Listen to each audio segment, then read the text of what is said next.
And it says we are streaming, so let's see. And now something completely different. Good afternoon. I'm speaking to you live just outside. I like to think balding is just God's way of saying, now let's see you get laid. Is it true that if you don't use it, you lose it? What I'd really like to do is put the greatness of this man in perspective. The hair loss community has a lot to be thankful for, having you as a spokesperson. You mean you just call this guy up? About life and about reality. And now, America's #1 reality radio show for men. Live from Los Angeles, it's Spencer Kobren's The Bald Truth. Well, hello, everybody. Welcome to the show. How are you? Hey, Joe. Hey, Spencer. What's happening? A whole lot, man. How about you? I can't complain. You know what? I realized that I forgot to embed the broadcast on the Bald Truth. So hopefully, whatever links you put out were to your YouTube page. They were to the YouTube page. Okay. Yes. Perfect. Well, guys, it has been a while since we've done the live broadcast, and I want to welcome all of you guys. The phone number is 888-659-3727. That is 888, there you go, 659-3727.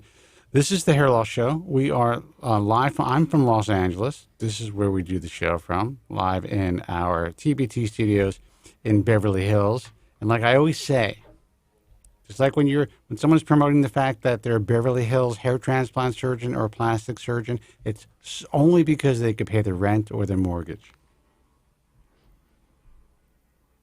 That's it. That's it. Just because the show is coming to you from Beverly Hills does not mean, well, it is an elite show, but that's not why it is. No, we could be in double wide trailers in Vegas. And you know what? Honestly, that's my dream.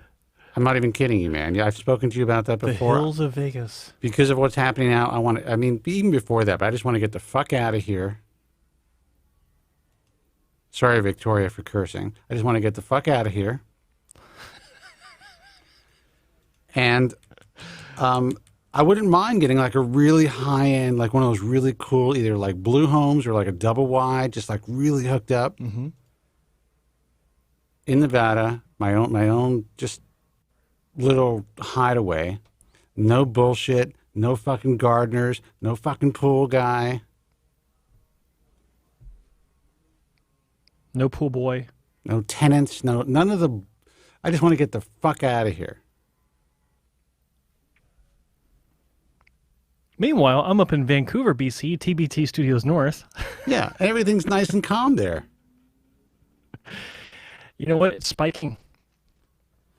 Had 85 cases 2 days ago. Well, the pandemic may be spiking. That's horrible. But at least you could walk outside of your home and not have to carry a fucking baseball bat. That's true. That's true. You know, when pretty good up here, actually. It is. I mean, we are dealing with, and I'm not even talking about the politics of it, but the insane amount of civil unrest that is being cloaked by the concept of this being some sort of a peaceful movement. Fucking went way out the window, people. It was. I was right with you guys. I was right there. Let's do it. Let's do this. What I loved was hearing that it's a mostly peaceful protest. Well, yeah. When you look at the amount of time of World War II, all the gaps in between, you could say that World War II was mostly a peaceful war. Yeah. Yeah. Except for those damn battles, that were peppered in between. Yeah. Anyway, I don't want to get into it, but I never believed in my lifetime that we would see a country fall apart the way in which it is. And for the narrative to be that it's one person who is able to accomplish all of this destruction, It really now, shows. Are we going to get into this now? Well, it really just shows the sheer limitation of people's intellect and their understanding of and their ability to be a critical thinker. That's all that I'm saying. Well, keep in mind that history is only as relevant as the past 3 days. In our new world, yes. That's in our new world, yeah. Yeah.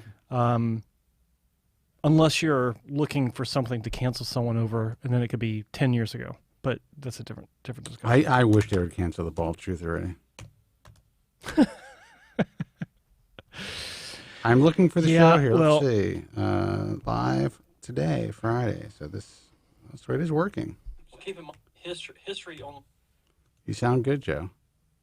Guys, the phone number is 888-659-3727, 888-659-3727. Let's get this show started. This is the Hair Loss Show. I'm the founder of the American Hair Loss Association, the author of The Bald Truth and The Truth About Women's Hair Loss. Those are two ancient books that at least one is still in print in its third edition. You all right, Joe? You okay, Joe? Yeah, I was just hearing something, and I realized that I'm hearing the show on my laptop, which is in another room. I forgot to turn it off. Anyway. Okay, well, go ahead. I'll vamp for a bit. Would you? I will, absolutely. Yeah, it's okay. I actually need to keep it on. It's okay. But you can still vamp. And we've been doing this for quite a long time. I've been on the air since 1998. Joe has been on the air with me for at least a decade, I think, and he has been part of this broadcast and part of my life, now part of our, the hair loss world since I can remember, practically. And we are two guys who understand and know where all the bodies are buried in this incredibly effed up industry. If you are considering surgical hair restoration, trust me, navigating this industry is incredibly difficult. And what I mean by difficult is if you make the wrong move, there is a significant chance of you being disfigured. And even if you make all the right moves and do your due diligence, that possibility still exists, like with any other form of cosmetic surgery. So if you are not prepared for that possibility, even after you've done all your due diligence, you are not a candidate for hair transplant surgery. If you make a decision to have hair transplant surgery because you read about, 20 great reviews on a cosmetic surgery review site or 100 great reviews, you are not prepared to have cosmetic surgery or hair transplant surgery. If you go to somebody's website and they claim that they are experts in this field, specialists, which you're not actually supposed to use the term specialist because there are no hair transplant specialists, really. If they claim to be board certified in hair transplant surgery, there we go, and you believe that, you are not prepared to have hair transplant surgery.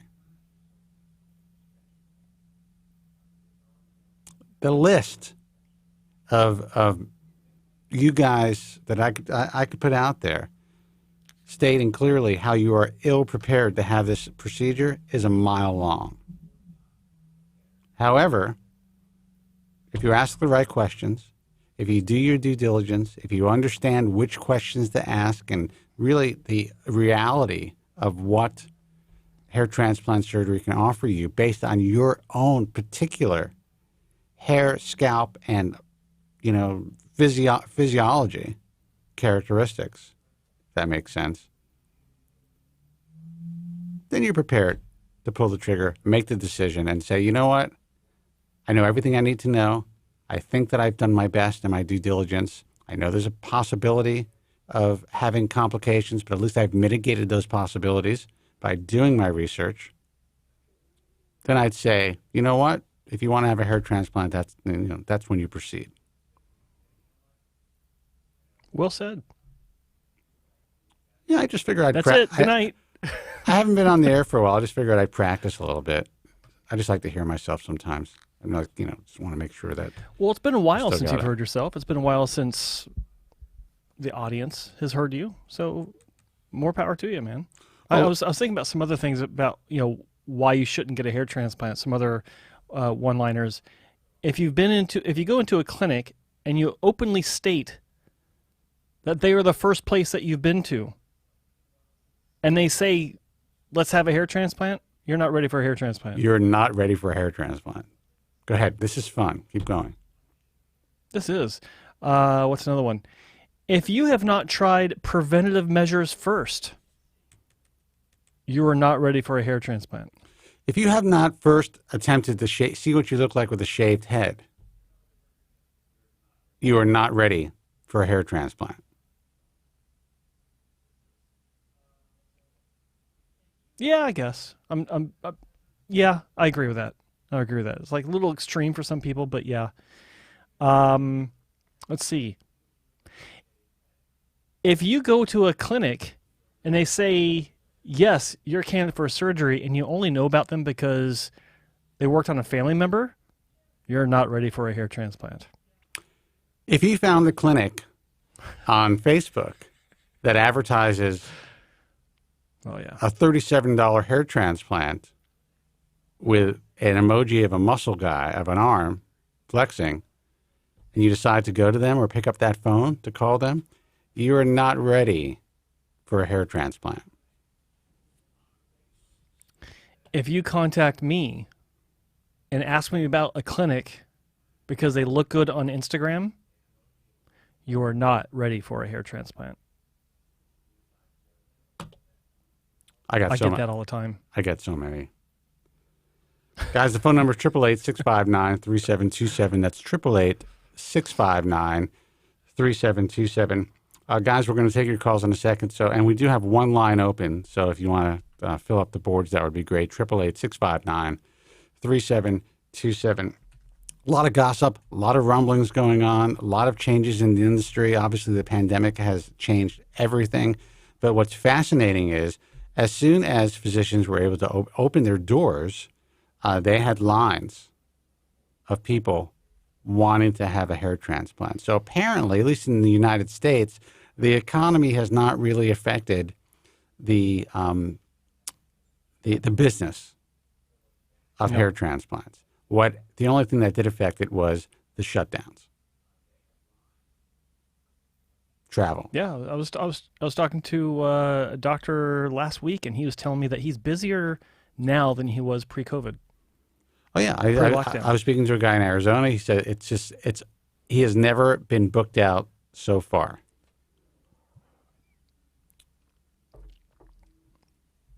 But with that said, there's a lot of guys who are not doing quite as well. Some of the turnkey pop-up guys who are the guys that we're seeing online promoting, having ads with, Chinese hairless dogs. And, I've not seen that one. And offering specials for hair transplant surgery. I'm seeing more and more of that. And it's absolutely getting worse. We brought this up in a private WhatsApp group. And for whatever reason, it struck a bizarre chord. It didn't strike the right chord in some of these doctors. It struck a very odd chord, a very defensive chord, a chord that really doesn't make any sense in this arena because, when that was posted, it wasn't because we're saying, hey, look at all these other guys on the other side who aren't real hair transplant surgeons.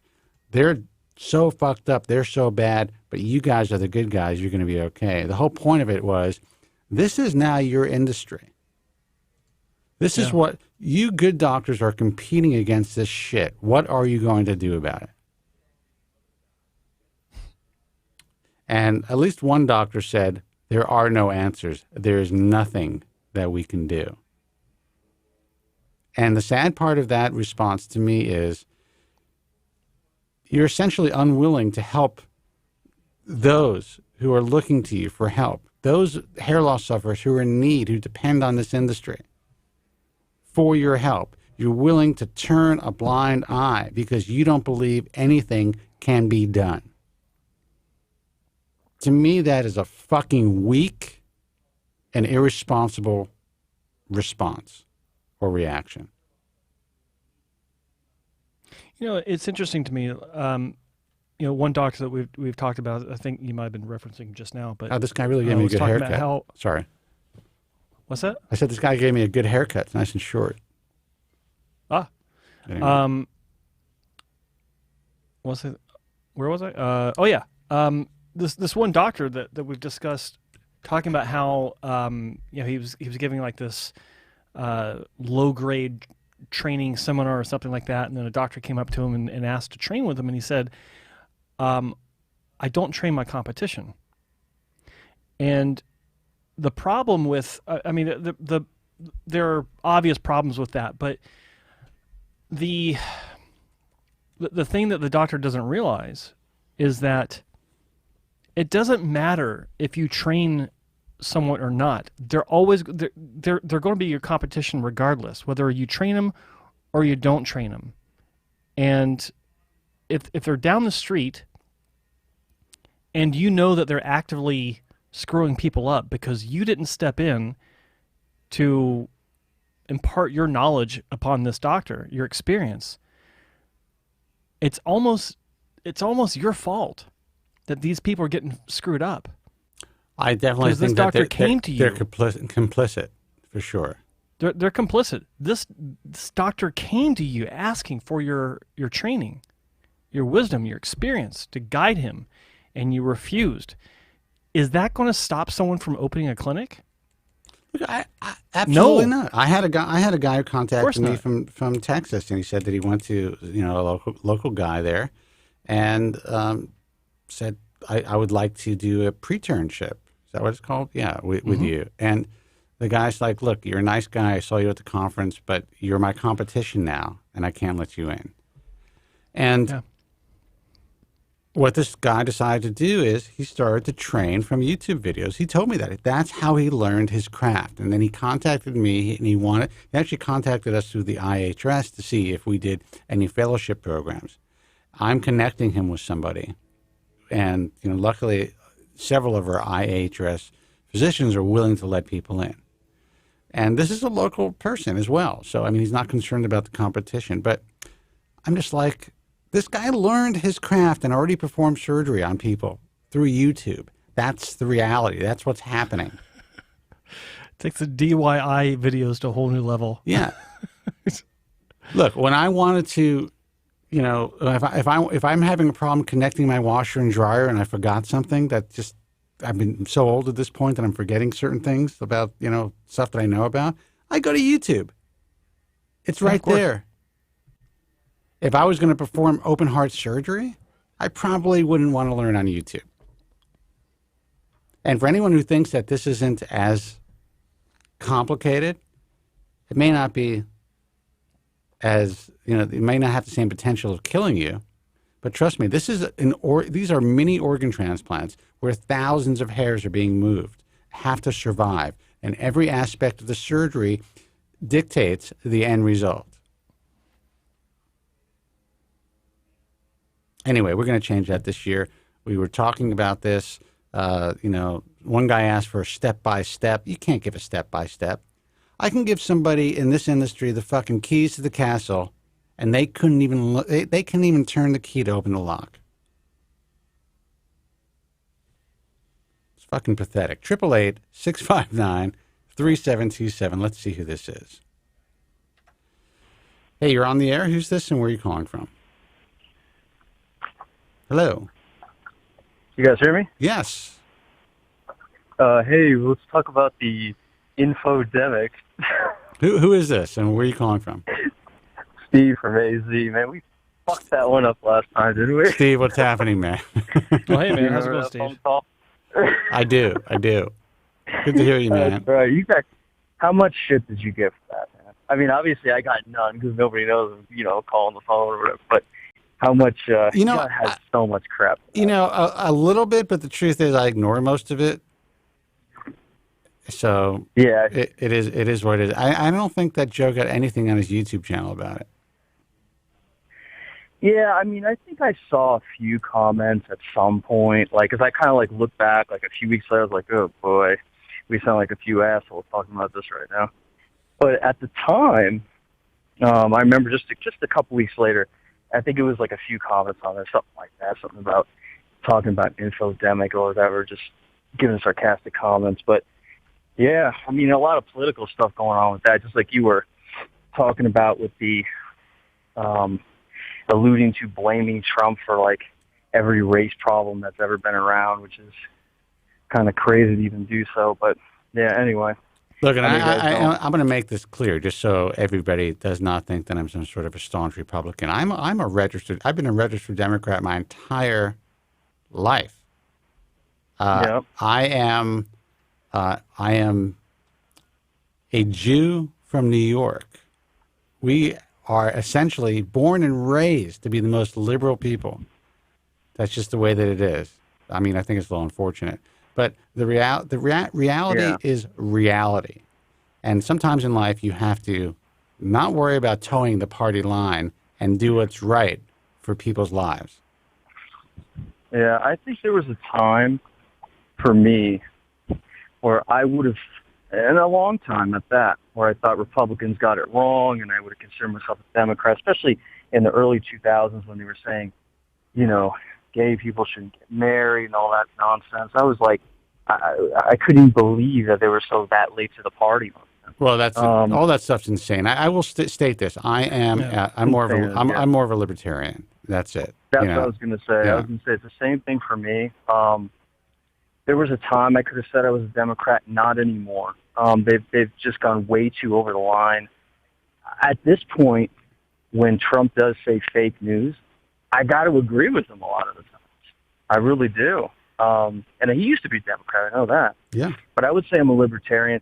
I have a political talk with just about anybody. I'm probably not going to agree with everything with anybody. So it usually ends up being some sort of, pissing match, at least on one side. I usually don't really care as far as that goes to get into some sort of swinging match with them. But look, I'm only concerned about a few things in life, and that is, I'm not interested in lawlessness. There has to be some civil obedience. And we have to act like human beings. This is a fucking society. That's it. We can deal with all the rest. Yeah, and I even think, I know it's been a while since we've kind of been on the phone, probably about 4 or 5 months, but about 4 months. But, I mean, it's a little ridiculous. Like, even you knew, just because we have the two-party dominant system, that this whole virus was going to take on a political tone and be pretty much trying to be the determinant part of the election. And nobody can get on the same page. I mean, even look at the stimulus right now. Like, it's not really affecting much, but a lot of people it is affecting. And to not be on the same page and just get something passed is absurd. But well, we can go on like the guy in the chat room. He's wondering if he thinks that you're on the Ben Shapiro show. Oh yeah, yeah. So let's talk about hair. Let's talk about hair in the age of Corona. There's a lot to talk about when it comes to that, because there's been some interesting news about the connection between having the coronavirus and going through massive shedding, which I find fascinating, because any reasonable person in the world, or at least any physician or any medical correspondent, knows that if you're dealing with high fevers for a long period of time, even if it's just 4 or 5 days, there's a very strong chance you're going to go through shock loss or telogen effluvium 3 to 4 months after having such an illness. So it's not necessarily due to just this particular virus. It happens with severe influenza. There was a lot of it written about after the Spanish flu back in 1918. Spence, real quick, not to cut you off, hold that thought real quick. Joe, actually, I'm nearly at a year for being on finasteride now. This picture may have been taken 2 weeks ago, but what was, going from my other phone, what was your email address so I could send it to you and just kind of send you an updated pic? I know it's been it's been almost 5 months since we since I sent you a pic. I don't accept emails anymore. I'm just kidding. It's admin at Hair Transplant Mentor. Admin at Hair Transplant Mentor. Okay, so admin at hairtransplantmentor.com. Okay. Yes. So let's switch gears. So what did you want to talk about today, man? Do you have any questions, concerns? What's up? Well, I was going to send you that picture, number one. The second part, I was just going to talk about the beginning, how we kind of were talking foolishly about the virus. But I'm sure you guys are all virused out. This is kind of like a post talk months and months later. But I'm virused out, man. I'm so tired of this shit. I'm completely done even thinking about it. I just had to address it just because the phone call. It's funny if you actually re-listen to it. But anyway, my hair, as far as my hair goes, let's go off on that. Doing pretty good. So I would say, just kind of the basic rundown was, and this is for me, when I first started losing my hair, which was, probably around when I was 20, didn't really even do, fuck all for it until I was about, probably about 32, something like that, 33. And I finally got on minoxidil, and it really went with the studies. It got a little better for about 6 to 8 months, almost like one hair cycle, as it were. And then over the next, year or so, it just kind of deteriorated. Then I got on finasteride about 2.5 years into minoxidil, which is almost a year now. It was August 26th, 14th, it's pretty close. And for me, at least, because I was diffused thinner, kind of slow loss diffused thinner, I was, 36 years old when I first got on it. In about 2.5 months, I think I kind of got lucky because I stopped shedding, and I think it's probably caught the cycles right as they were growing back in. And I noticed it was a lot more dense within that 2.5 month period. Not because, I'm getting, thicker hairs, just because I wasn't shedding like I was anymore. And then probably about 4 or 5 months, it was better, but I still had to use Duramatch and, use quite a bit of it even at that time to make it look decent. Tell me about it. Yeah, so my hair is reasonably long now. I haven't cut it since, and as it gets longer, obviously, you guys know, if you have thin hair, it looks fucking worse and worse.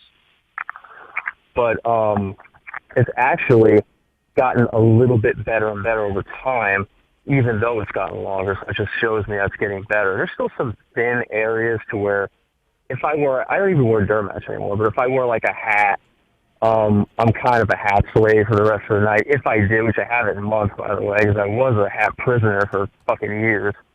But it will get matted down and look a little bit thin in the front. But if it's freshly washed and coiffed and like I said before, if I put the minoxidil in, I use the foam, I use a hair dryer to make it liquefy, and I just do it once a day.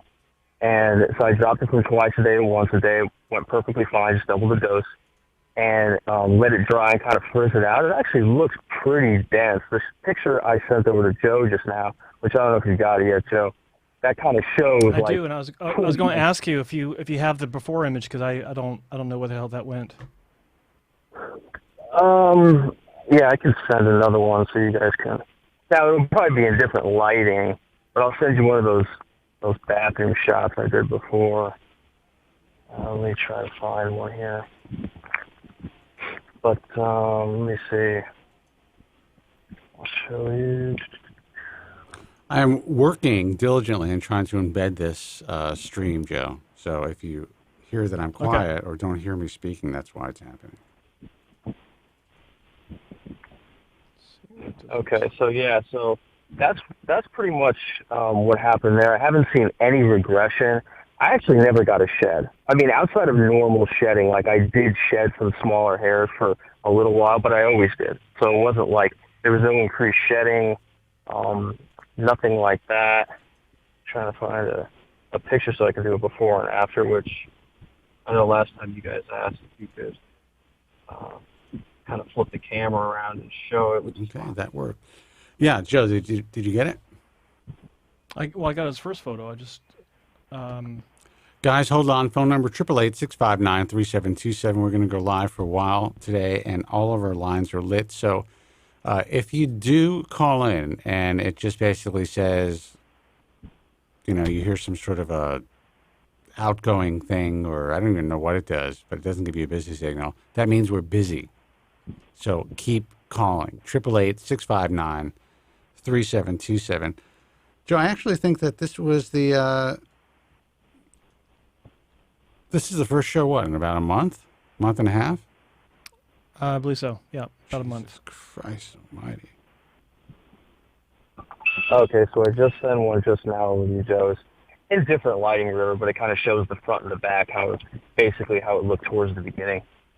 But yeah, I mean, that's pretty much it. So I would say... And how old are you now? I know there's 37. 37 years old. Jesus, man, you're getting up there. Right? It's starting to happen. Holy shit. Did you know what? To be 37 again? To be 30, I mean, when I was 37, I thought it was old. You know, you're like, man, I'm 3 years. I'm almost 40. It's not there yet. I'll be honest. I mean, there's like some of my friends where I'm like, okay, like they may be around the same age. Maybe, you know, just a luck or whatever, but they might be getting a little long in the tooth. I know it's like a shallow thing to measure it by, but I can still like play sports, like not as well as I did when I was 22, but pretty damn close. Yeah. And I still do, and obviously getting my hair back is helping me exponentially, but I still do pretty well with younger girls, you know, in their early 20s. It hasn't really affected anything. Yeah, no, that at that Thank age, you for clarifying that. Younger girls and then saying in their 20s. But at that age, that's pretty normal. That's not abnormal. It has to follow it, right? Because if you just leave it at that, the next question is how young. But you can't leave us hanging. Right. All right, so did you get that pic? I think when I was your age, my girl was, I'm not even going to say it. It's just going to sound obnoxious. Okay, so there's your before. Let me put the full screen up so everyone can see it.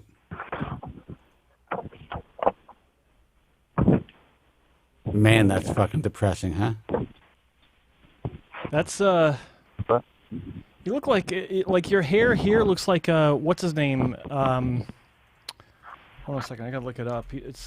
He's fairly well-known actor, and let's see. I want to look this up real quick. David Harbour. Your hair looks like that of David Harbour, if you know who that is. Look him up. Not familiar. In your before picture. Okay. In the before. Yeah. Yeah. So, Spencer, you ready for this? Here's his after. How long on Finesse Ride? At that picture, that would be about maybe 10.5 months. Might be a month ago. Holy mother of God. I think Joe just rubbed one out. Is a success story. Dude, Holy yeah, that's with nothing in it, too. Good for you, man. I mean, I know the pictures, the image is a little dark, but that's how people see you at the bar, and that's pretty significant.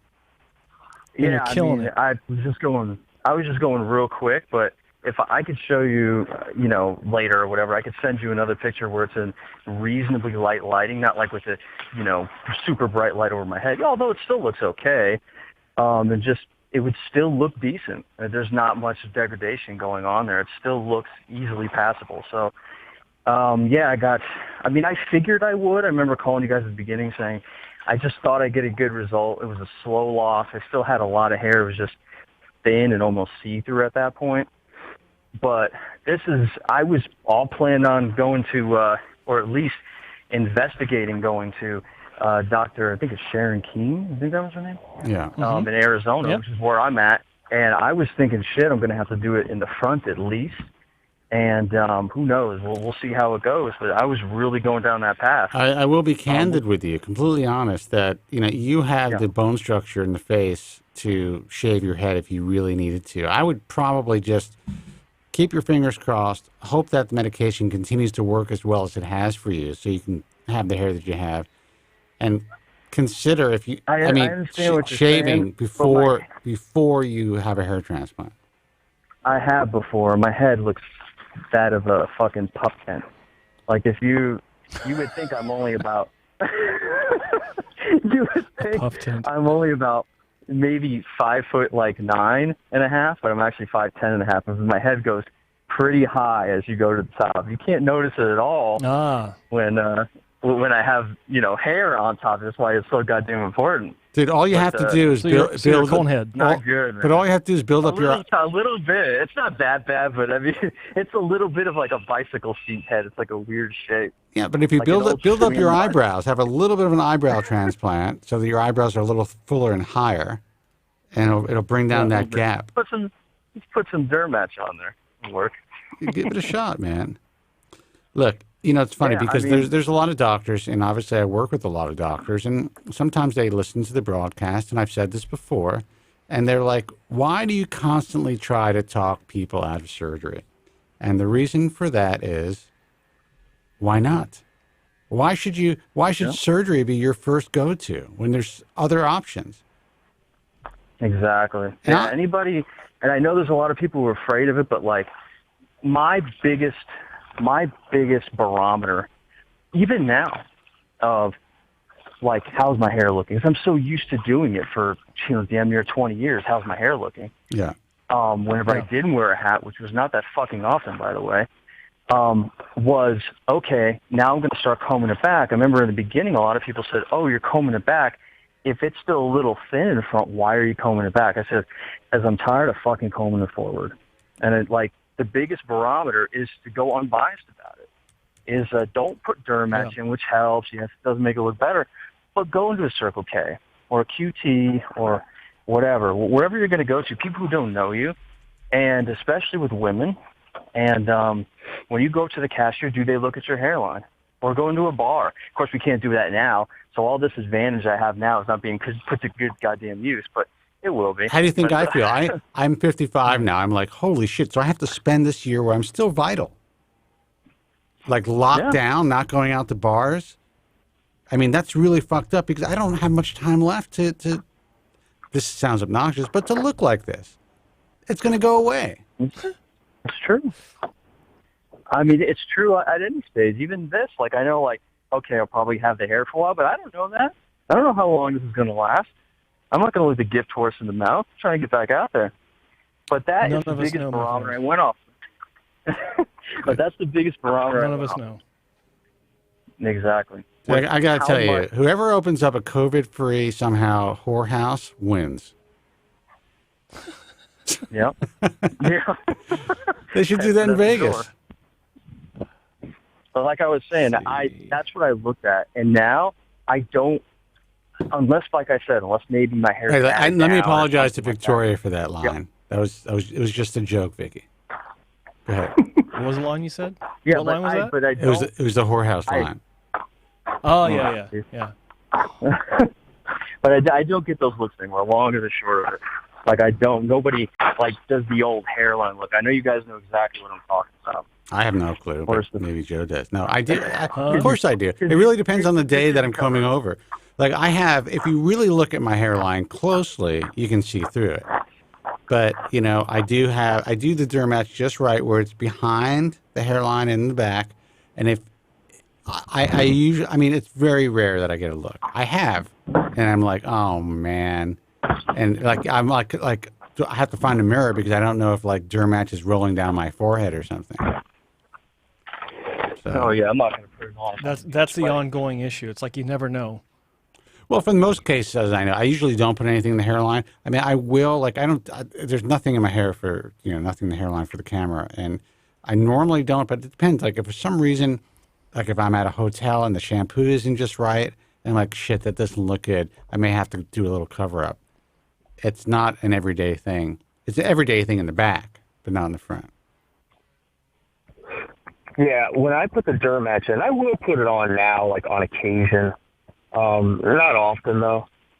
I will put it on very sparingly. I mean, because I don't really have to do it as much as I did before, but also I still have some lighter hairs in the front, like the color, and it may never come back. Maybe they keep going and keep going being damaged. I don't know.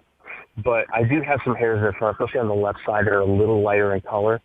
So I won't even paint with any applicator on my head anymore, which is what I did in the beginning, just to make it look darker so you just wouldn't see scalp. But now it's enough there to where if I just paint the hairs themselves, like I can just put a little Duramatch on my finger, like wet my finger, and just after I got the minoxidil in my hair, wait like 5 minutes or so it's like half dry, and then just paint the actual hairs, and then wait till it dries, like 2 more minutes, and then just kind of frizz it out, like, tease it with your fingers or whatever. And it looks pretty good. I mean, can you imagine if if just some like 25-year-old group of women just stumbled onto this program, they'd be like, what in God's name is this? What are they talking about? Karen, you need to listen to this shit. But you know what, dude? Listen, here's the great thing about your situation. You've only been taking this for 10 months. Mm-hmm. You know what that means. I still got the standard that hair transplant doctors apply to their patients that are having shitty growth, 18 months. It actually does apply for your finasteride, actually longer than that. The efficacy curve continues for up to 2 years before it plateaus. So you're not even halfway there. Like it's not a linear improvement. Like it doesn't improve this much after another 10 months. But you will most likely see a strengthening of the hairline because the frontal zone in that image, I'll pull this up real quick. It looks like it looks like it's finer hair than on the sides, but that hair will continue to thicken. Like the hair shaft diameter itself will become larger, and that will just make everything look that much better. I mean, you look fantastic, dude. That's an amazing fucking transformation. young, man. I'm just kidding. I'm not kidding. I'm obnoxious, but I'm stuck in my place all day. No one can see the greatness. I'm losing. That is you. I'm going nuts. Look at that. What's with the triple shot, dude? Yeah, I mean, back. You're sending my feedback to me. There you go.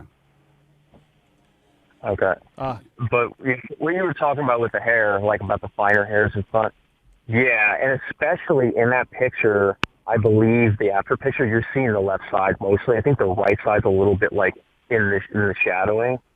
My right side, which is what I thought would happen, because it was just a little bit damaged, has come back to where those hairs are growing long. And even if you kind of tilt your head back and look at the light, you can see the short, small hairs.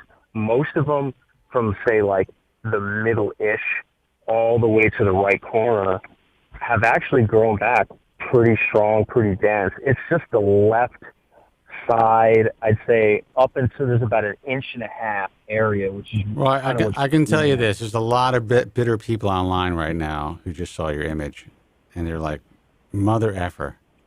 What is this guy bitching about? Yeah, what is this guy's problem? Look what I have to deal with. I just had a scalp flap. Yeah. Infodemek, yeah, pretty much. My head just got sunburned. Yeah. Well, look, man, we're gonna take another call. I always appreciate when you call in.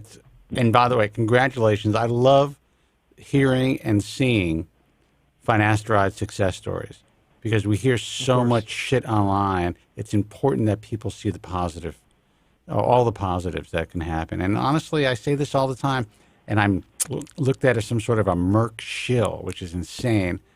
This drug changed my life. That's it. I would not be behind this microphone. I would have not ever thought about writing a book, do what I do, if it wasn't for the use of finasteride. It was life-changing. Yeah. So, one last thing before I go. If anybody was going to ask, not that I think it really matters too much, but what kind of brand finasteride I'm using, it's the Ascend brand from Costco. They carry it. They might carry it other places, but it's just Ascend brand. Right. has worked, Okay. perfectly. So, All right, man. Well, guys, good for you. thanks. You take care. Good talk. Good talking to you. Bye-bye. All right, thanks, man. Bye.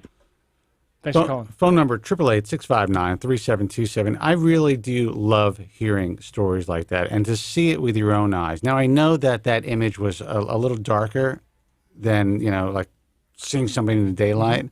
But even to create that illusion from where he was, it's fucking insane.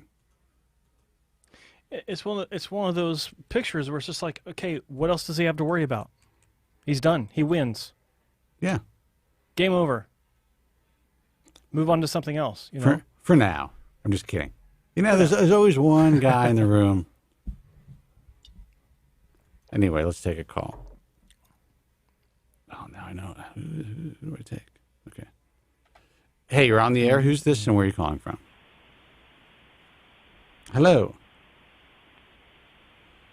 Caller from 718 area code. What's up? Oh, can you hear me? Yes, now we can. Sorry about that, guys. It's Morty from Brooklyn COVID Central. Morty, what's happening, man? COVID Central. How's it going, Morty? Are you how are things with you? Are you safe? Oh yeah. No, as a matter of fact, I actually got my test results yesterday, and I have no COVID. I have never had COVID, and hopefully I won't get anything COVID related until the vaccine hits, which I'm hoping happens soon because I'm getting stir crazy myself. Spencer, I feel you, man, because I'm in the same boat. Yeah, I mean, not a good year to stop drinking, let me tell you. But whatever. I'm like developing like this jailhouse body. I'm training. I'm eating right. I'm working my balls off. I'm just keeping busy, man. That's good. Yeah, I'm actually having some emotional issues myself, and it's one of the reasons why I wanted to call you guys because you guys are always good about helping me keep my spirits up, and I'm glad you guys are on. Okay, what's up? As you may or may not remember, because it's been so long, I had made an appointment to get a cocktail of various different regenerative treatments from one wonderful IHRS doctor, and I was planning on getting it done in March, and then of course COVID happened, and then I delayed it, and when we had that lull around May, I rescheduled it for June, and then as you know, things exploded again, and now it's looking more and more like this isn't going to happen. I'm not going to be able to travel out of state probably until the end of the year. I mean, unless some miracle happens, but based on the trends. And the whim of the governor in my state, it doesn't really look good. So part of me is thinking, should I reach out to the doctor and ask for a refund and try to work with the doctor because I've got some good doctors that are local to New York, or should I just let it ride and see what happens down the line and stick with the doctor that I've chosen? Well, ask him if he'll give you interest on the money, meaning, can you get some, because you're letting him hold your money, can I get some extra shit? Yeah. All right. So you don't think that that's too gauche or anything? Gauche. You don't see that as being inappropriate?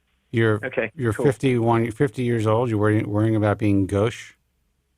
Let me tell you something. These guys, and I hate to say it, and doctors don't like to hear this, but any reasonable human being, any true thinker, any person who is just a humble, normal person would agree. These guys work for you. You pay them. That's it. You're the boss. Period.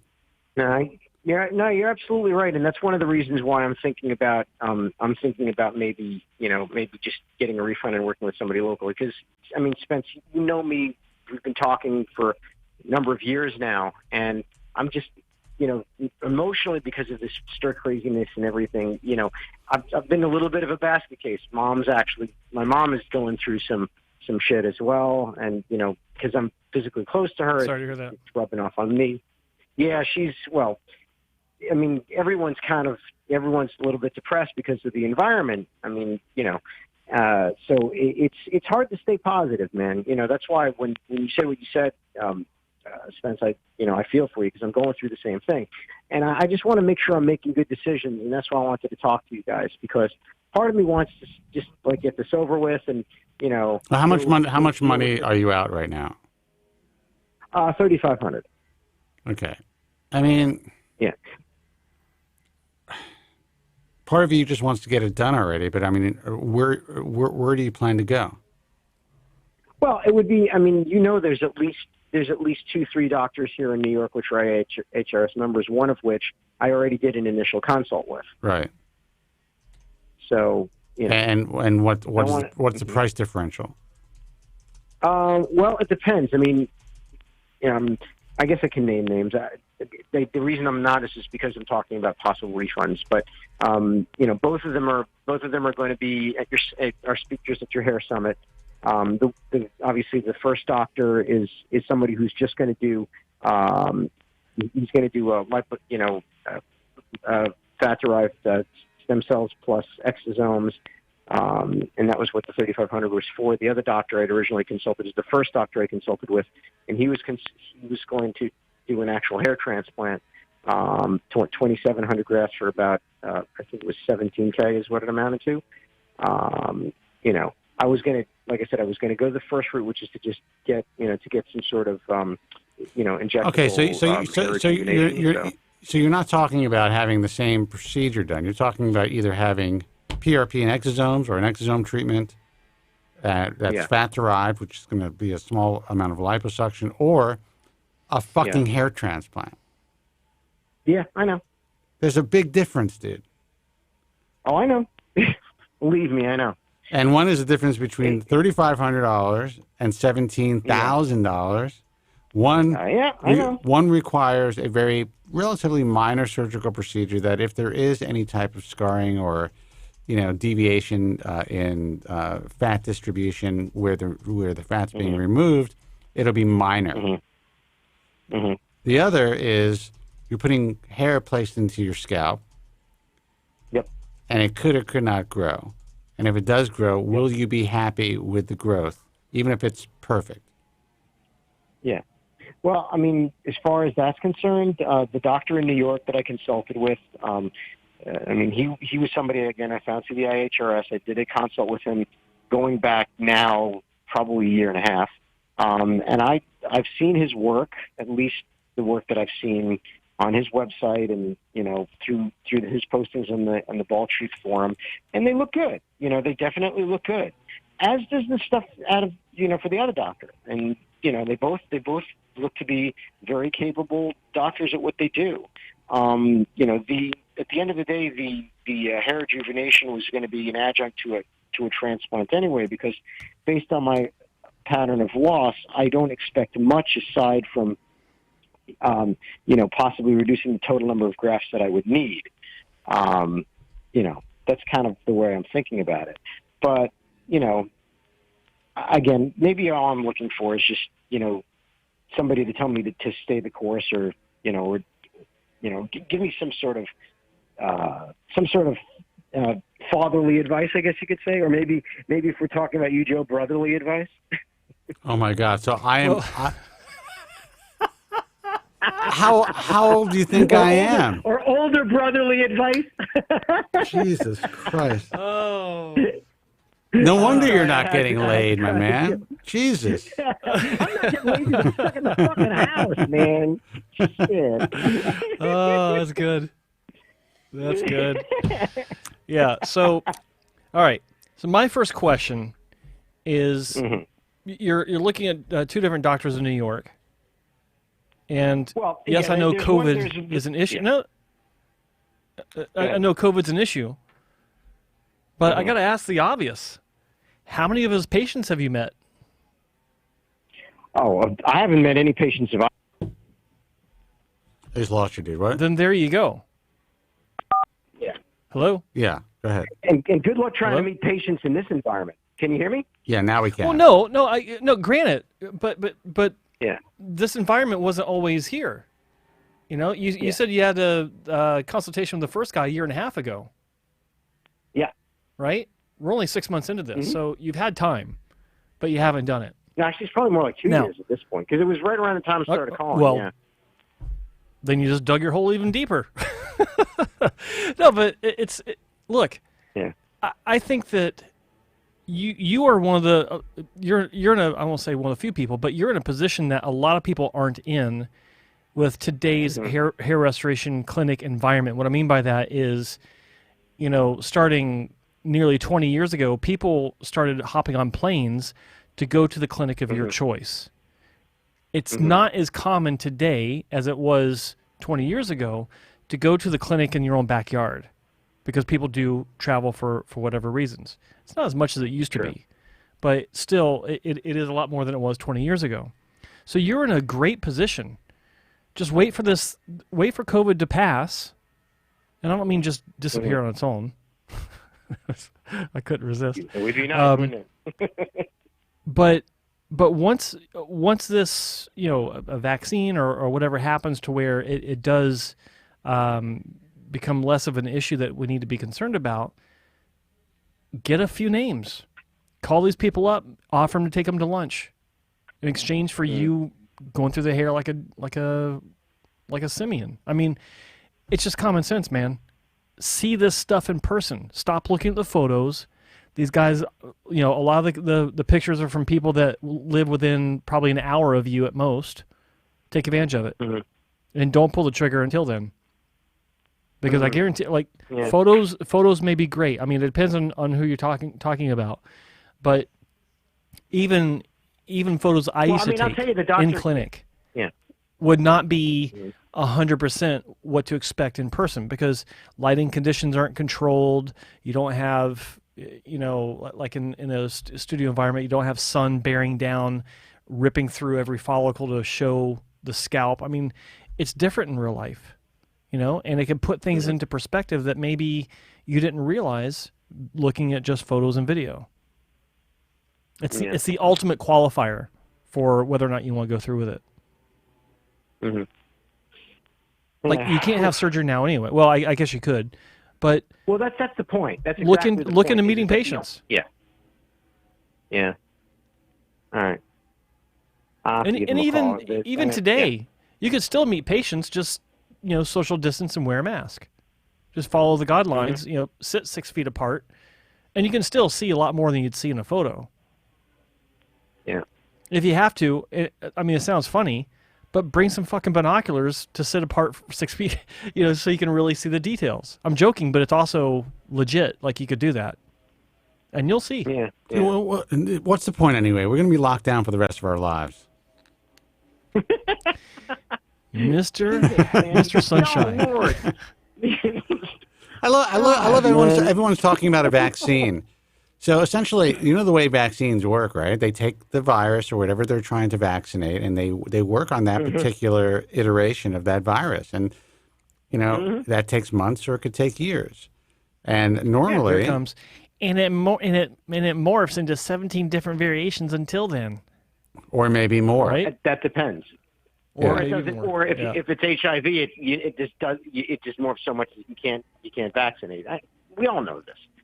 I have to stay positive, as Joe points out. I mean, this has got to blow over in some way, shape, or form. I'm trying to find my way in this, and let me tell you, it is not easy. Look, a friend of mine. Joe's been praying for a herpes vaccine for 20 years. Okay. Did you have to go there? Did you have to go there? Seriously?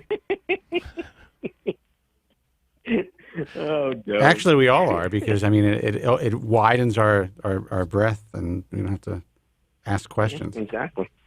Yeah. Gracious.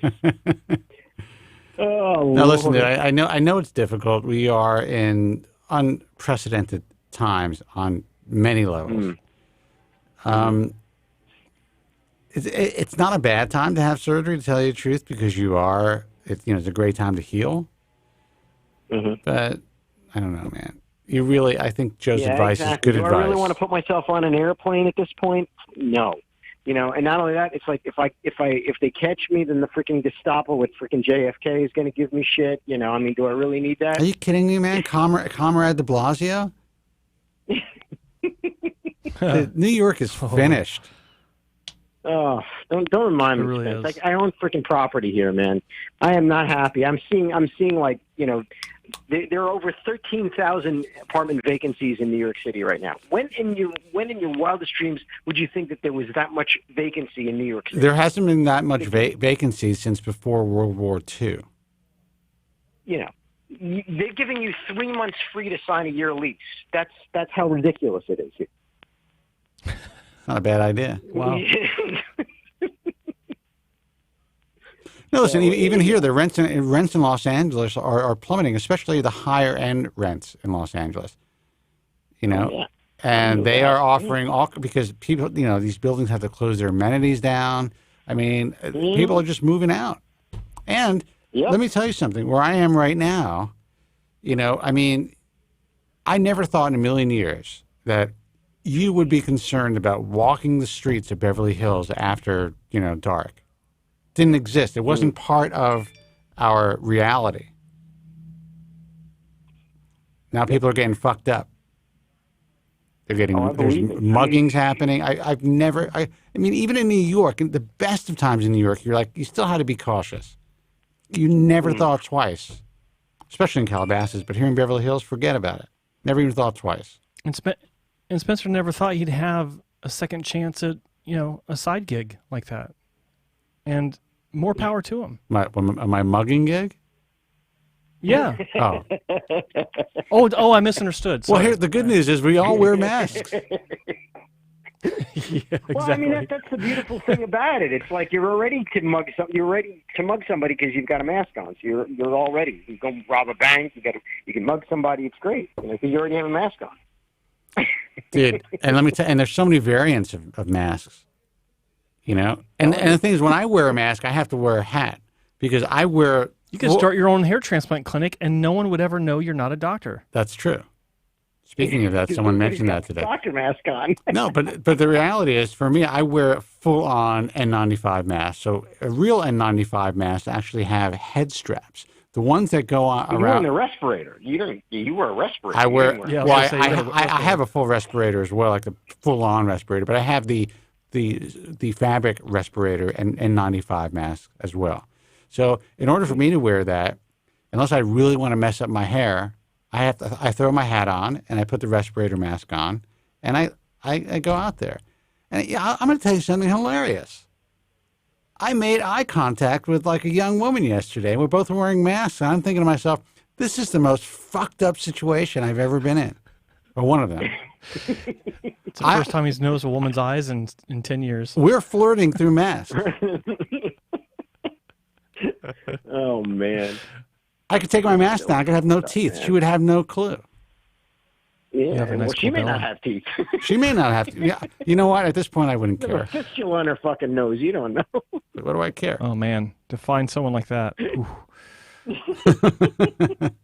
right, listen, Morty. We're going to take another phone call, but I wish you well.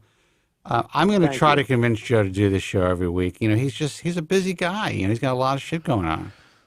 And I appreciate that, Joe. And Joe, I did appreciate the live stream you did for that doctor. I think it was last week. That was also kind of fun. But we miss you here on the ball. Yeah, man. You guys are like a lifeline. Dr. Lopenzola. What's that? Yeah.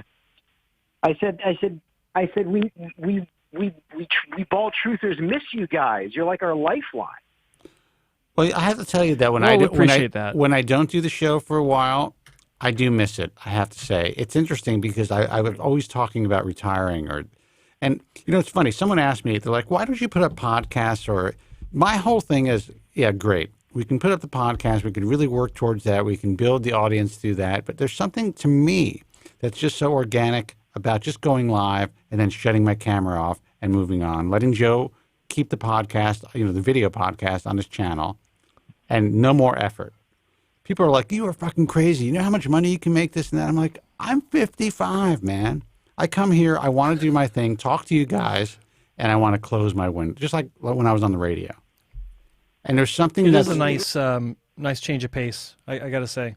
But there's something really very, I would just say, authentic and organic, and I hate using those two words in one sentence, but about not worrying about just don't say synergy. Yeah, not worrying about pushing out the content, not worrying about, okay, you have a podcast, it's got to be cut up into 4 things. We got to get it on iTunes and this, that, and the other thing.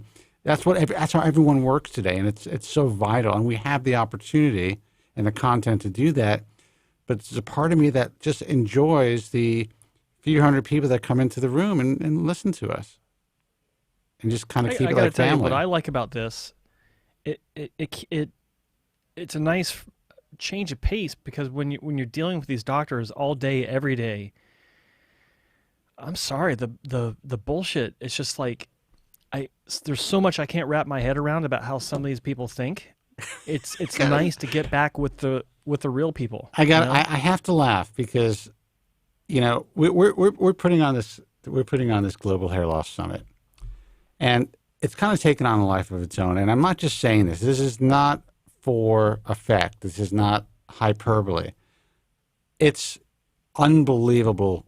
I mean, it's huge. The amount of the minutes worth of content, thousands of minutes of content already. And that's not including the live content. I was not prepared emotionally for this. We had to expand our platform so that a minimum of 5,000 people can view it simultaneously. We're talking about a conference that most conferences in this field, maybe if they could draw 1,000 people, that's a lot. That's the biggest conference of the year. So now I find out that I may even have to up, and that's more money, but I may have to up the ability for more people to view this thing live. So it's constantly growing. Every day, John Cole's like, we got a new faculty member. I'm like, holy shit, dude, we got to close the doors in this thing. Otherwise, we're never going to be able to do it. But my point is, it's a lot of work. It's really wonderful to do it. I'm excited about it.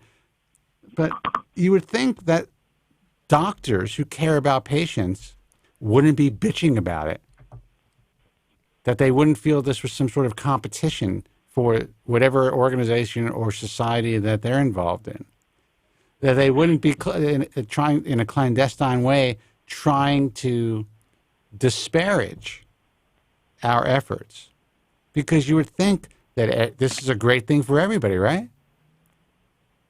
Yeah, the more I think so. The more doctors that get forward to information, the better. What was that? I said I'm looking forward to watching or listening and participating as a a fly on the wall, as just a regular person, because I know there's going to be something for us. So I'm really excited about it. I don't know if you could afford it, dude. Oh, I see. Okay. I'm just kidding. If we do decide to open it up, and we're still working on a session that may be open up to the public, it'll be really cheap. Or to tell you the truth, because we have so many attendees now, I may just make it free for you guys. I mean, why fucking charge you guys? Yeah.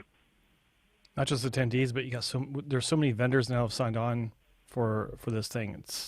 It's dude, John's Cole. Really I'm nice not even going to say why John's Cole face was the way it was today, but John Cole's face was like, what the fuck? I'm like, John, this is for real. This isn't some rinky dink trade show that you guys are used to. This is the real deal, and they're just not used to it. Mm-hmm. Yep. Anyway, Morty, Comic-Con, man. well, it's funny because my goal was to turn this into something that that the industry hasn't been able to provide. And I guess sometimes when you look at a puzzle, when you look at a concept, and some people are just able to put the pieces of the puzzle together, and some people aren't. Joe's been great with this. We have a really great staff. We have, obviously the great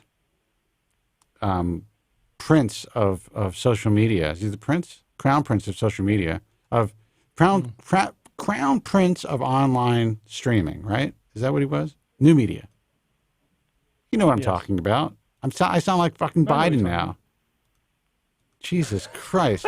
Andrew Zarian is helping us to produce this.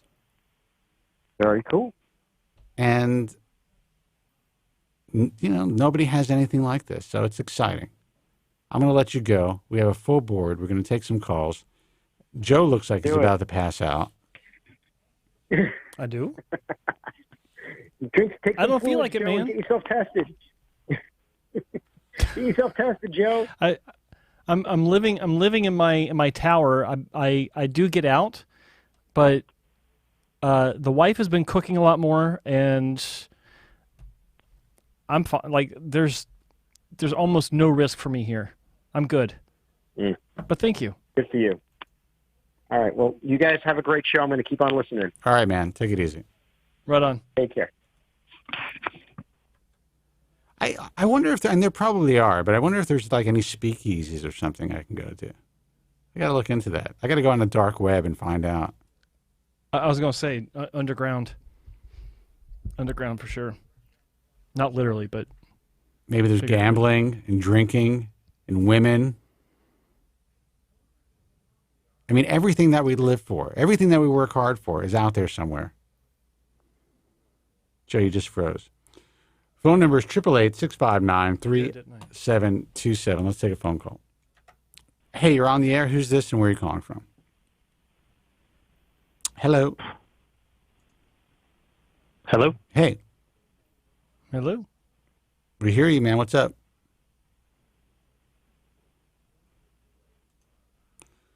Would you like to continue the conversation? Because you're on the air. Hello, what number have you got? Hi.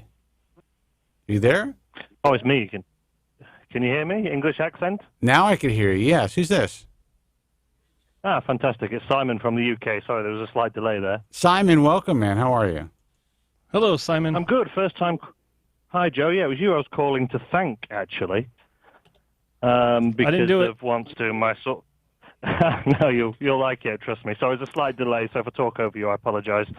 When I was doing my hair transplant research, I came across one of your videos. I'm sure you'll know the one I'm talking about, the celebrity one with Kyle Christie, and you flashed up an image of Dr. Ball from the Maitland Clinic, and that was what sort of was the genesis for me eventually having my transplant with him a couple of weeks ago. So I just wanted to sort of not take up too much of your time and just sort of thank you for that idea, and obviously all the work you do around sort of showing us what naturalness looks like and what we need to look for in a clinic. So yeah, that's pretty much it, really.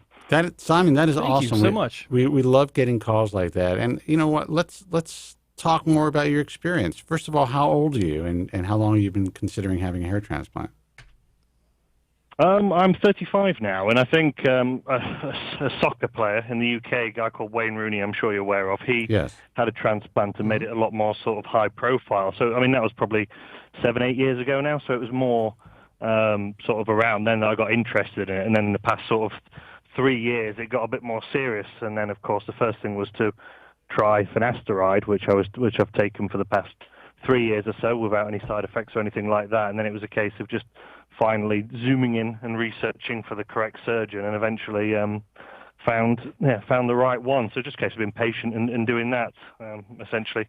I do have a link to some pictures if you'd be interested. I can put them in the chat. If you can see the link, it'll block the link for everyone else, but you may be able to see it yourself. Well, you put it in the chat, and then I'll copy paste it myself. And Joe, are you just sitting there like pulling a George Washington, or are you actually frozen? No, it's actually frozen, but I think I've realized that this is on your end, because this didn't happen during my live stream, and this happens every time that we do our own live stream. Fascinating. So it's your fault. Well, let's see. Let's take a look at my internet speed while Simon sends the link, and you go over it. No, I think it's your computer, not your internet speed. Really? It's chugging.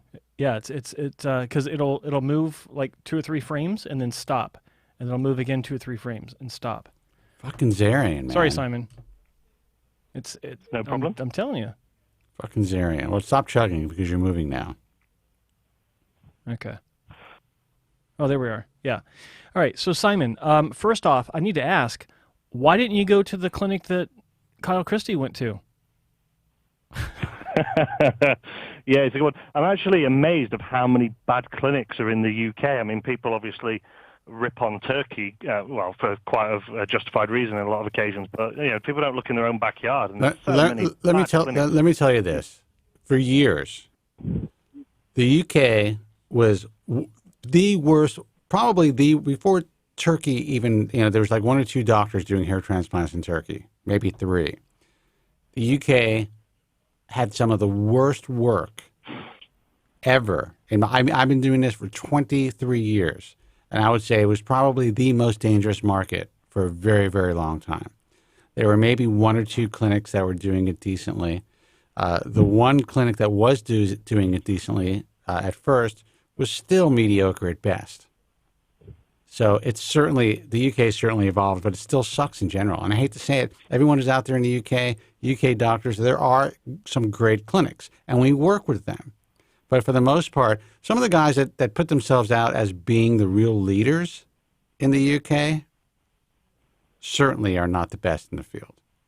That's all I'm going to tell you. I'll put it like this with a short history lesson. 20 years ago, when I first got my start in the industry, the first big market outside of North America for Dr. Wong and Dr. Hassan was the UK. And this is before FUE was really a thing. And that is the first market that really opened up to where people were hopping on planes left and right to come to Canada for hair transplant surgery. And the work that we were seeing, like, it was mind-blowing how bad it was. Like, the question we would always ask, how can someone even look at this and think they're doing a good job? And things did improve as the technology improved, and some of the better doctors, I say quote-unquote better doctors because they were absolute shit back in the day. They've improved. But we've come full circle because now in the UK, the regulations that prevent some of these clinics like the one that Kyle Christie went to from performing these procedures, like his doctor, like she is a dermatologist, and that's fine.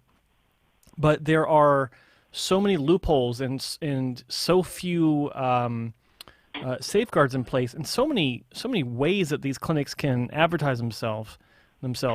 They've taken the Turkish model and they've made it their own, but in a different way. So now we have full circle. 20 years later, it is far worse now in the UK than it's ever been because there are far more clinics doing work that's just as bad as it was 20 years ago. And let's not even forget the whole inception of the whole trichology game, which now, things have evolved where at least trichologists have the ability to offer up information about medications that actually work. But analyzing your fucking hair under a microscope and all the happy horseshit that you guys are sold in the UK that has now come over here, it's amazing to me. Your market was so, and we're giving you a history lesson, the most dangerous market in the world. And it's really just starting to evolve. And I find it fascinating that that's the market that really talks about the black market because they're losing so much business. In my view, that was the black market and still is. Yeah. How's that for honesty? So good thing you found Dr. Ball, man. Yeah. Good thing you found Dr. Ball because that guy is a gem. He really is.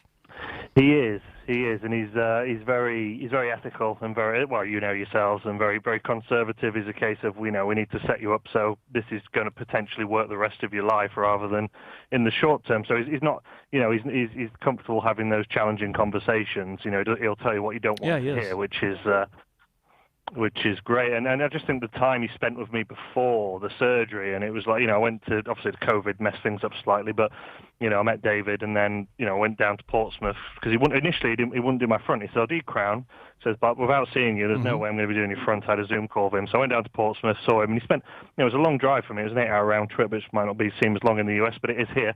And he spent a good 2.5 hours with me, and you never feel like you're in a rush with him. And then, went back on the day before surgery, spent another 2.5 hours. He even shaves your head, for the FU. I think I had the record session for. Are you kidding me? I just met him one time and he shaved my head. I didn't even have surgery with the guy. Must be a bonus, but he's just. But all the right signals you want, you get from him, and of course, his work speaks for itself as well. So I'm only 3 weeks in, so we'll see what happens in 12 months. But I think everything the clinic could have done in their control, they did to the highest standard, which I don't think you can't really ask for anything more than that. Let me tell you about his approach. His approach, when you talk about ethics, I've had patients contact me saying that they were turned down by Dr. Ball because he didn't feel like they were a good surgical candidate. And I took a look at their pictures, and I'm thinking to myself, man, I looked at some of the patient or the photos that some of these people have sent me. I look at it and I think home run. Like all the check boxes are there, or all the boxes are checked to where it would be an ideal result. But there was something about it that he saw in person where he thought, no, this isn't like, it wasn't expectations, because I talked about expectations that seemed reasonable to me, but he saw something that just didn't jive with him and didn't want to touch it. Maybe he could have easily taken. Maybe he thought the guy these was people's money. a slight mental case. No, multiple cases, and that could be it as well. But I'm talking about cases where dealing with these people, they seem fine. Issues that he sees, I don't know. I'm looking at photos and everything, obviously. But my point is, he could have taken all these people very easily, done a great job, and taken their money. But he didn't, because he didn't feel like it was right. And that's awesome. Like, it was easy money for him. And that's the way he operates. And he's constantly looking at the big picture, the long term, for every patient that walks in his door. And it's something I've always admired about him. Well, dude, all I can tell you is I don't know what your result is going to be, but as far as your experience and everything else, and the likelihood of you having a good result is pretty high. You dodged a bullet. Now, let me ask you, who else in the UK were you considering? No one else in the UK. My second options were the FUE guys in Belgium, Ferradouni, Basinga, and people like that were probably going to be the backups. But just the idea of not traveling. So there wasn't really anyone else in the UK who I like. There's a lot of clinics where you don't know who the surgeon is, and that for me is just something that doesn't appeal to me. How crazy is that? Isn't the whole thing insane? And just the way that, you go to a website and you have no idea. I mean, you just see a website, there's no names of doctors. They're talking about techniques. You get on the phone, you're dealing with a consultant. You walk in there and they're telling you that, what kind of a great job they can do. And the doctor has this much experience. And you'll meet the doctor on the day of surgery. Who falls for that shit? You know who? A lot of people, sadly. A lot of people. I can't imagine not meeting the surgeon before the surgery. That just seems like absolute madness to me. I'm thinking, well, what if there's a problem he or she identifies? They're not going to turn you down and knock you back, are they? So it just, it always seems crazy to me that people wouldn't do that. And it's probably going to cost a bit more, but save up. Kick it back a year or two. You've got to go up to quality, not down to price. Got to tell you how crazy I am. I poke my head into the cockpit before I get on a flight. I want to see who's flying that plane. So if anyone, you're actually having, and I'm not even joking, you're considering having surgery of any kind and you don't meet the doctor, that's the problem. This is sold as a commodity all over the internet, Instagram, Facebook. This is the way it's been since the inception of this industry. And there are more walking wounded from this side of cosmetic surgery than all other procedures combined. And that's just the reality. We're talking about breast augmentation, chin augmentation, tummy tucks, breast lifts. Every procedure combined can't even match the walking wounded to hair transplant surgery. Yeah, I mean, like I said, I'm not going to take up too much of your time. I'm sure you've got plenty of callers, but I just think there'll be a generation of people as they've seen this explosion in hair transplants, which I assume there has been. The history a lot better than I have. And you just, in 15, 20 years' time, you've got these people, and there's just going to be so many obvious tells that they've had a hair transplant, either, because they've got multigrafts in the front, or the donor area has been destroyed, or they've had a hairline too short. And I think in 10, 20 years' time, there's going to be so many obvious people from this generation of hair transplants that, who are going to have serious regrets. So it's just a case of doing as much research as possible, and obviously thanking people like yourselves who put the right information out of there. So that's the point I'll end on. Well, Simon, congratulations. Let us know what happens. Keep in touch, and I wish you the best of luck. Yeah, you too. Thank you, gents. Have a good night. All right, take care. Thanks, Simon. That was a great call. It really was. Good for Simon. I love getting those calls. Take another one? Yeah. Okay. Let's do it. Joe said yes, so you're on the air. Gentlemen. Yes. Hey, how are you? Am I on? Yes. You are on. Mike. Mike, I'm calling from a wonderful city that is ran by Bill de Blasio. Mike, holy cow! I'm so sorry, man. I'm just out. Our condolences. Yeah, I feel bad for what's going on out there in L.A., but tough times over here. Listen, I'm a New Yorker. I mean, originally a New Yorker. Now I'm an Angelino, I guess, and it's depressing. I have to say, I don't want to get into it. I don't want to take up too much time, but I cannot believe what this country is turning into and what it's being allowed to turn into. I agree. I won't go too far into it. I'll just say let's not count America out yet. I'm going to give it a chance, but right now, as far as the city goes, looks like things are not headed in the right direction. But anyway, glad to hear you guys back on. It's been a while. Joe, great channel. I've been watching it lately. Good stuff. Thank you. Work hard on it. I have two questions. The second one is more my real question, but the first one is more of a quick question. Just been meaning to ask you guys for a while. Okay. Mm-hmm. So, as we all know, as far as hair transplants go, we're talking about a massive amount of expenses for this procedure, and that is a huge issue for a lot of guys that are considering it or want to get it badly and all that. And you look at Turkey, which is that one area where it's super affordable, and I think it's something going on there where it's almost not unusual to see somebody on the street with a bandage on their head, right? Because it's so common there. Is that right? Yeah, I mean, if you fly into Istanbul airport, I mean, you're going to see people mulling around with. My first time to Istanbul, which was 5 years ago, actually.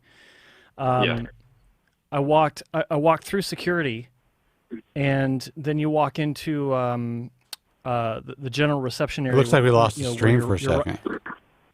Yeah. Hold on, guys. Is the stream going? Oh, there it is. It's back. Okay. Looks like it is on. Yeah. It paused for a second.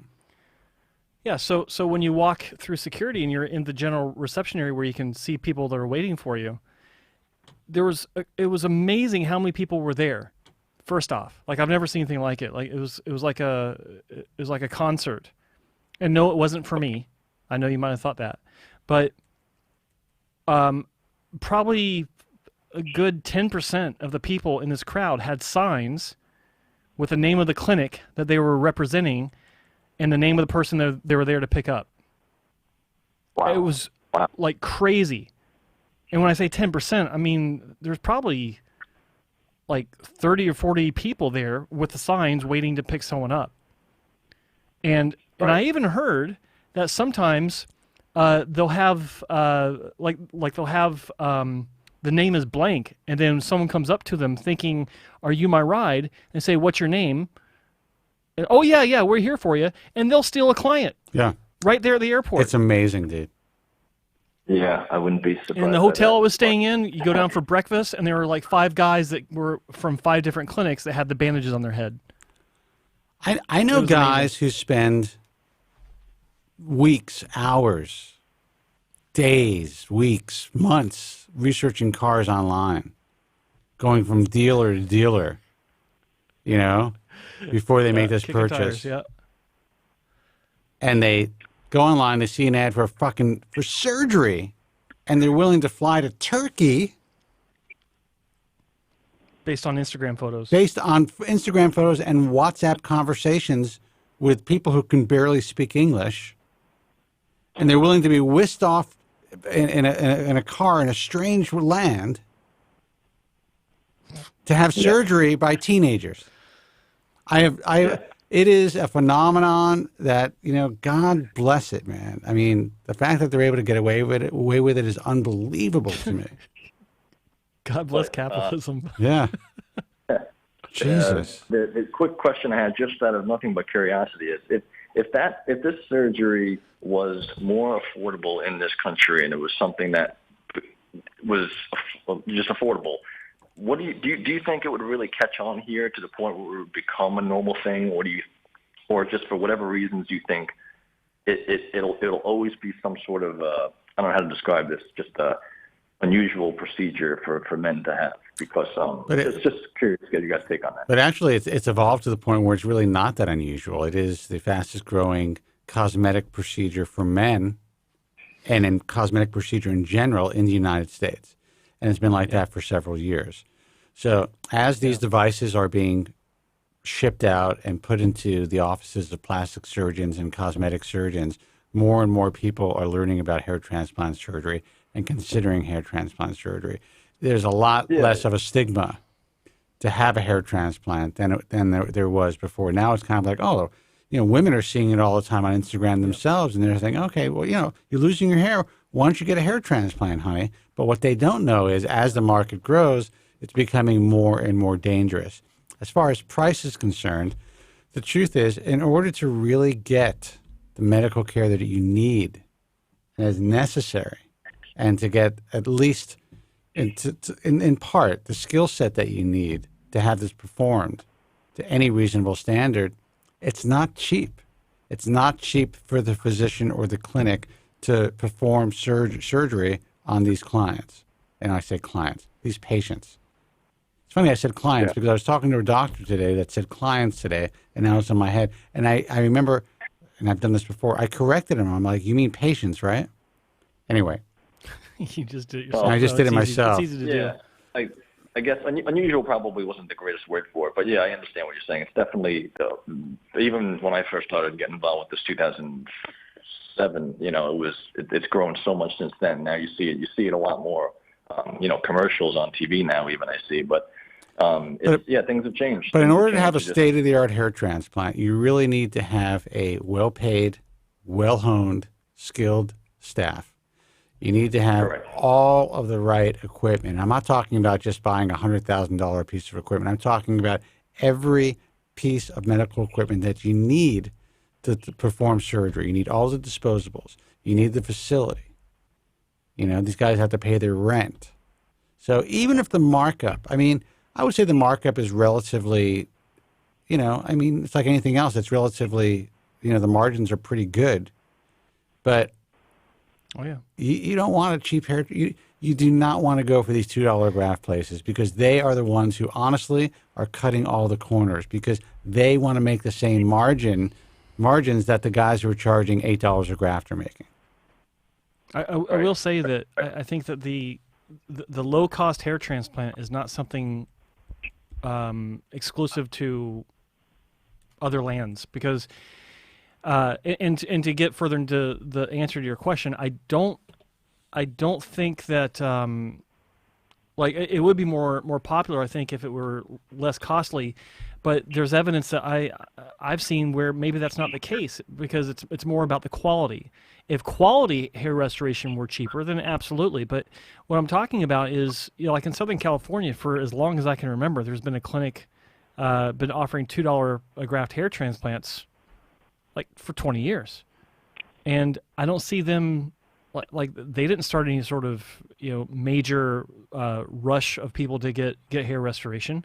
There's another clinic in Atlanta that also advertises $2 a graft. And it's not a clinic. It's actually, I think it's a firm based in Atlanta. It's Affordable Hair Clinics, right? I think that's it. Yeah. Yeah. Yeah. But my point is, I think that people in North America, at least, based on these super cheap hair transplant options that are available all over the world, I think there's a bit of a higher level of expectations for what a result would be. Because with clinics like this out there, and they're not the only ones, there are plenty of others that are also $2 a graft.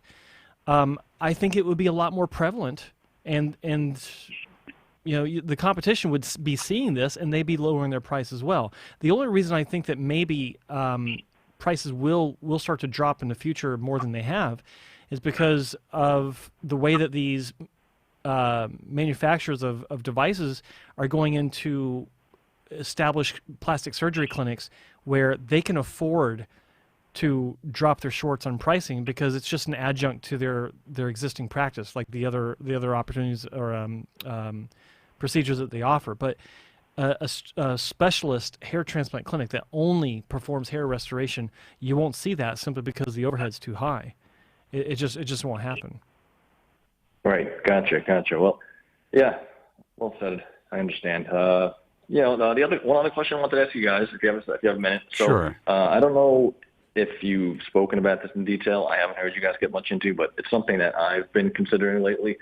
So, I don't know if there's a movement about it more out in LA or as far as on social media, I see it a lot. What do you guys think, and what is your take on the little bit of a rise in these these hair systems that are out there now that you see on YouTube or Instagram? Or it pops up on my feed because I watch them so much, so I don't know really how truly popular they're becoming, but a lot of them seem pretty legit and pretty nice. So I just want to get you guys' take on that side of the whole. I wish they would become popular, because I think it's a great option for a lot of people, as long as they understand what they're getting themselves into. But some of the systems out there are just wicked good, just wicked good. And they're wicked inexpensive, or they were, because they're being made in China, they're being made in bulk. And essentially, it's almost like going direct to the manufacturer. There's only one middleman. You're not dealing with clubs and stuff like that. But here's the big problem now during this new world and new normal. The non-surgical hair replacement business is falling apart.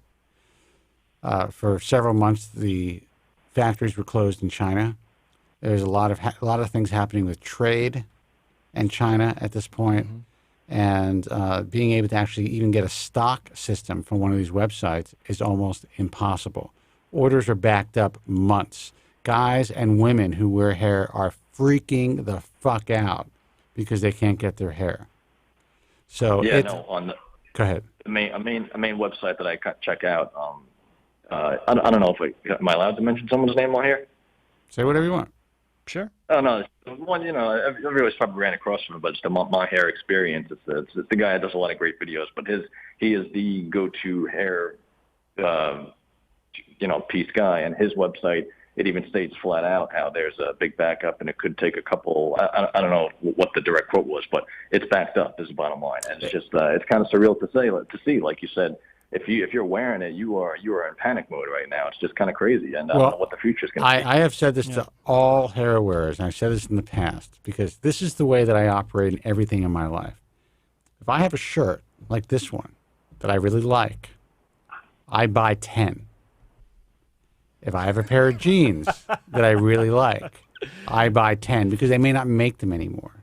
I want to make sure that I am covered.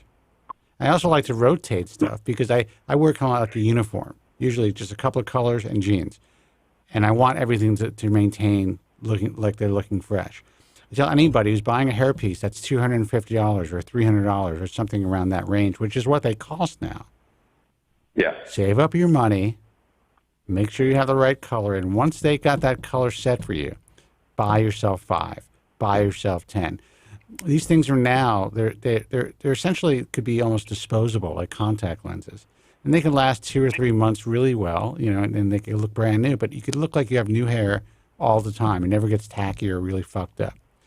I tell the guys who wear the lighter hair systems, buy 20 if you can. Does anybody listen to me? Apparently not, because it is a fucking panic now.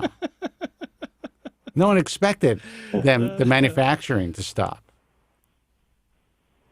So I do think things are going to pick up again. I don't know what's going to happen with China and how difficult it's going to be, and if that's going to make prices go up. But also in the since you're considering it, a lot of the business and a lot of the ventilation or the hairs being put into bases are being done, and they're outsourced to women, essentially young people and older people in their homes. So they pay essentially very cheap labor, but people are able to work in their homes. So they don't have to have big factories. That end of the market is over because of COVID. So it's going to take a long time for someone to be able to really, if you're thinking about starting to wear hair now, I would wait. Or you can order something, but it could take 4 months before it gets to you. Yeah. Yeah. Well, my fear is that by the time I'm ready to pull the trigger, it'll be double the price. But that's like you said, another story. Real Yeah, but they're so cheap now, even double the price. I mean, they used to be like, a minimum you pay $3,000 for, I'm talking about a rug, something that looked horrible. Yeah. So I can't imagine even a stock unit or a custom unit being more than $350 to $400, even if prices go up. Yeah, well, like everything else for 2020, we'll see what happens, I guess. But thanks for thanks for the chat. Appreciate it, guys. But I will say this: I want to reiterate what Joe said. I think it's unfortunate that option has been stigmatized. One reason it was stigmatized is because it looked ridiculous for so long. Now, if it's cut in correctly, you have the right base material, you keep it thin enough, it can look 100% real. However, you would have to share that information with anyone you decide to be intimate with, because I know, that's for sure. My only fear, I don't really care about the stigma because it looks so unbelievably real. The only thing I would ever be scared of is walking around work and do I have lift at the hairline, and then it's the most embarrassing moment in your life. But as long as you kind of know what you're doing and maybe you wear a style that kind of covers the hairline, if you know what you're doing, nothing's going to slip. If you know what you're doing, it's like anything else. You have to learn how to finesse it. I do know somebody who relied on one of these services. They'd go in every few weeks. That person, by the end of 2 weeks, they always look like a mess. They never learned how to do it themselves, and it's a freak show. If you know how to apply it, if you know how to finesse it, if you know how to retack it on your own, you'll never look unnatural. Yeah, and I'm pretty dedicated when it comes to stuff in general. But if it came to that, I'd be all on it. So I'm pretty confident in myself that if it comes to this, it would be I'd be fine with that. Yeah. Yeah. Well, that's good. How old are you? I'm 35. Okay. Listen, if you're cool with that concept, you're going to save a lot of possible agony in your life, because the worst case scenario is you take that shit off and you throw it away and you move on. Right. All right, man. Maybe it'll be whatever. Maybe it'll be something else one day, but for now, it's not a bad option. But. Yeah. Well, good luck, man. I would love more people to call in to talk about that option, because it's so taboo, and everyone is trying every kitchen sink approach and every gray market product, and rolling and diving and hanging upside down and lasers, and all they have to do is spend a couple $100 and get themselves a natural looking hair system and give it a shot. Yeah. All right, man. Good luck. Thanks, guys. Take care. Take care. Thank you. Bye-bye. See you, buddy. That's it. We should do, I don't know. I don't know if people would be interested, but it would be great to have some of these guys who really are online talking about hair pieces, as long as they're not selling anything, to talk about it. Because there's really nothing out there. You see this stuff online, but people aren't interacting. They're interacting on forums, but there's really not a lot of talk about it. And there's never a lot of talk about it on this show, which I always kind of found interesting. Well, I think there's the taboo of even discussing it, the shame of being someone that wears hair extends so far that people don't even want to talk about it anonymously calling in. I have to stop painting at some point. I would guess. If it gets to the point where the paint is just not working, I go online, I pick some shit out, draw a yarmulke template, and bingo. Give it a shot. Find the right color. Can you imagine if supplies of hair fibers were seriously affected by this? They might be. All the shit comes from China. Yeah. Dude, I have enough Duramatch to last me till I'm 80 years old. To feed an army. I will. I could get up and show you. At one point, I'll bring it in. I'll roll this shit in. You guys will understand my OCD. Just a little bit better. Bring Curtis from MHE on the show. I don't know who Curtis is or who MHE is. If anybody's selling anything, I can't bring them on. Exactly. That's it. If there's anybody out there that's doing, talking about how they're applying their systems and all that stuff, and they want to come on the program and they're not connected or affiliated with anybody selling some shit, absolutely. Just a user who's out there who really knows their shit. Absolutely. All right, guys, we got to go. Joe, it was a lot of fun. It was. I'm glad I talked you into doing this. You should, start giving back more. Thank you. You know what? I have been stubborn the last few months. Jesus. To even get Joe on the phone nowadays, he's so famous and busy. Oh, Joe, thank you for taking my call, Mr. Joe. That looks like just came in. That looks something fun. I wasn't even expecting it today. I wasn't supposed to be here until next week, so that's a bonus for my weekend. So I have work. I have a question for you, and I ask this question a lot. Okay. This mic is about 12 years old. Mm-hmm. Does it sound any different? No. Okay. So Don't change a thing. I will not invest any money that I shouldn't be investing in equipment that I don't really need. But I'm at a point in my life now where I want some new shit. I know. Yeah, but I mean, I can't buy a car because I can't drive. Necessary, but yeah. I can't buy a car because I can't drive anywhere. So what's the point? I was going to get one of those BMW electric motorcycles.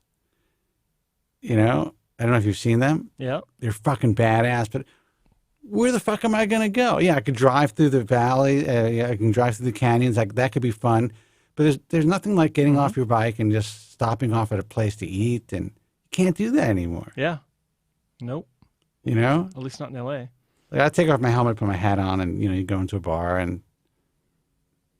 But can you get to? Does the range of that thing have enough juice to get you to Vegas? It'll take me about. It'll take me about. Roll in. I think 300 miles. It's about right, isn't it? Yeah. Okay. Well, there you go. I think Vegas is about 400 miles. Okay. Let's see. It's an RE20. It's an original Electro Voice RE20, old school radio microphone. All right, guys, we got to go. We do have no reason to switch. Yeah, we do have. You don't want to take another call, do you? I don't have time. I actually got to record something in about 5 minutes. Okay. All right, guys. We got to go. Sorry that we can't take another call. Joe Tillman is too busy. The website. It's Spencer's fault.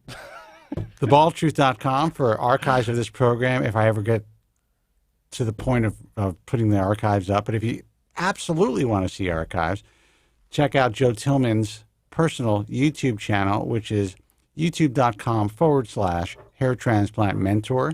You can see all of his videos, his educational content, as well as this broadcast on demand. Do us a favor, whoever's in the room right now, like the goddamn show. Just put a thumbs up. And Not if like this, but actually click the thumbs up. Yeah, and if you're not watching us, because I did embed on the Bald Truth last minute. If you're watching us at the Bald Truth, go to his channel. Subscribe, ring the bell so you get notified when we are live. That's very helpful as well. Joe Tillman's website is hairtransplantmentor.com. Jesus. hairtransplantmentor.com. And that's everything Joe Tillman. Check it out. Great information. He's working with some really great IAHRS members. And Yes. And he provides a lot of content and just about everything concerning his hair loss journey. So it's pretty important, I think, information to look at because you can see how fucked up Joe's life was before he got repaired. You can see how much of a loser he was. Yeah, I didn't say it. BaldTruthTalk.com is the message forum. My advice is stay the fuck off the forums. But you know what? I can't keep people off the forums. We are the most trafficked forum in this field. I have no clue why, because it's completely moderated. No bullshit allowed. There's a no bullshit policy. No tolerance. Zero tolerance. Jesus. But if you want to get some good information, if you want to interact with others who are dealing with hair loss, it could be a pretty good place. How's that for not selling something? I mean, who does that with their own product? I like it. Anyway, baldtruthtalk.com. The American Hair Loss Association is americanhairloss.org. The International Alliance of Hair Restoration Surgeons is IAHRS.org. And if you guys are just curious, not that you can get in right now, but if you want to check out Global Hair Loss Summit, check out the website. See what we're putting together. It's pretty cool. It's globalhairloss2020.org. Until next time, be strong, God bless, and thank you so much for listening. Take care. Thank you very much. I'm sorry for any inconvenience you may have been put to prior to the programme, and I'm glad you enjoyed it. And if you could now leave by the exits at the rear, that'd be splendid. Thank you. Good night.